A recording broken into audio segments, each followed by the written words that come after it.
test for the Japanese aircraft carrier navy, as it was the case when Japanese aircraft carriers met American ones. And the Japanese undoubtedly called this battle their victory. They considered 2 aircraft carriers of the enemy to be probably destroyed. However, after the attack, the covering forces had 2 little planes left, so they had to postpone the landing on Port Moresby itself for an uncertain period of time. However, Tulagi Island was occupied, which strengthened the position of the Japanese on the Solomon Islands. The seizure of Port Moresby was considered an army operation, and the Navy was preparing another operation at the same time aimed at luring and destroying the rest of the American aircraft carriers. Now, after the Battle of the Coral Sea, the Americans were likely to have fewer aircraft carriers left, which made fulfillment of this task easier. Seizure of a military base on the Midway Atoll was to become a bait for the Americans. The Japanese reckoned that the enemy could not allow the loss of this strategic point and would surely answer the challenge, where there would be an armada of aircraft carriers and battleships waiting for the enemy. At the same time, the Navy was conducting an operation of landing on the Aleutian Islands, which were to become another pivot in the war against the Allies, which Japan was waging on many fronts simultaneously. In early June 1942, a huge Japanese fleet comprising over 70 ships and 4 aircraft carriers, Hiryu, Kaga, Soryu, Akagi, moved out towards the Midway Atoll. 4 June. End day -3 for Operation MI. Japanese naval operation for occupation of Midway Island. Military base at the end of the Hawaiian island chain. A vital outpost for the U.S. naval forces. 1st Carrier Striking Force and Midway Invasion Force approximately 300 miles out, approaching Midway from the northeast and the southeast. Early morning that day, 1st Carrier Striking Force under the command of Vice Admiral Nagumo Chuichi begins the first phase of operation. Airstrike on Midway Atoll Base.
okay?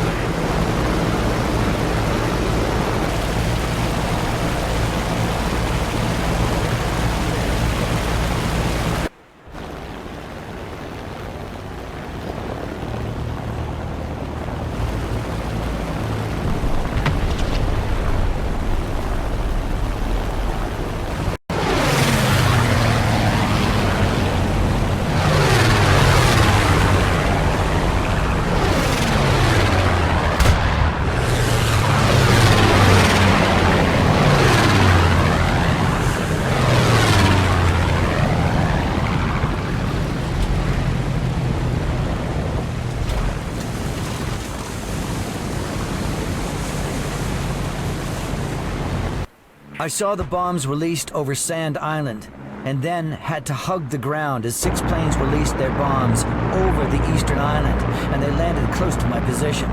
The dive bombers came out of the sun a few minutes later. They appeared to be Aichi 99s. The Zeros came in strafing immediately afterward. I saw 2 Brewsters trying to fight the Zeros. One was shot down and the other was saved by ground fire covering his tail. Both looked like they were tied to a string, while the Zeros made passes at them. Statement of 2nd Lieutenant Charles S. Hughes, USMCR, June 4, 1942.